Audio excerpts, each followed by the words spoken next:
আমি চাই যে যদি আমার ইন্ডিভিজুয়ালি যদি বলেন যে একটা ওপিনিয়ন দেওয়ার কথা, তাহলে আমি বলবো যে একটা বড় ধরনের 21শে সেপ্টেম্বর থেকে জিম্বাবুয়েতে শুরু হবে টিম আফ্রো টি10 লিগ। এই লিগ খেলার জন্য বেবাস জাগুয়ার্সে আনামুল হক বিজয়কে দলে নিয়েছে। ইরশাদ হোসেনের পর জাতীয় দলে বাংলাদেশের খেলোয়াড় হিসেবে এই টুর্নামেন্ট অংশ নেবেন তিনি।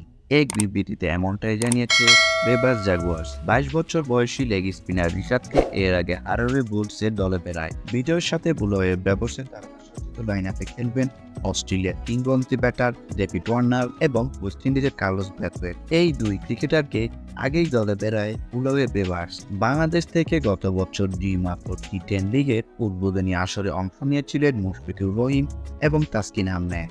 জোবাক বাকুলেসের হয়ে 8 ম্যাচে মুশফিক 126 রান করেছিলেন আর তাসকিন খেলেছেন বুলয়ে বেবার্সের হয়ে।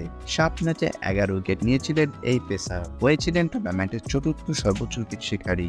জিম্বাবুয়ে আফ্রো টি10 লিগে 21 সেপ্টেম্বর হারারেতে শুরু হবে এবং 29 সেপ্টেম্বর পর্যন্ত চলবে। বাংলাদেশের হয়ে জাতীয় দলের বিজয় 20টি টি20 ম্যাচ খেলেছেন এবং এই ফরম্যাটে কেবল একটি হাফ সেঞ্চুরি করেছেন। মোট 445 রান করেছেন এই ওপেনার।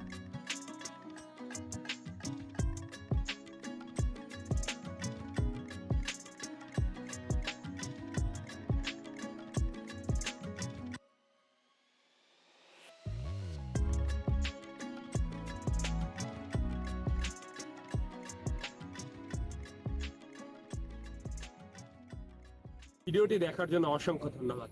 ভিডিও সম্পর্কে যে কোনো মতামত জানাতে পারেন আমাদের কমেন্ট বক্সে। এছাড়াও নিত্য নতুন এরকম ভিডিও পেতে ভালো লাগলে অবশ্যই ভিডিওটিতে লাইক দিয়ে যাবেন। ধন্যবাদ।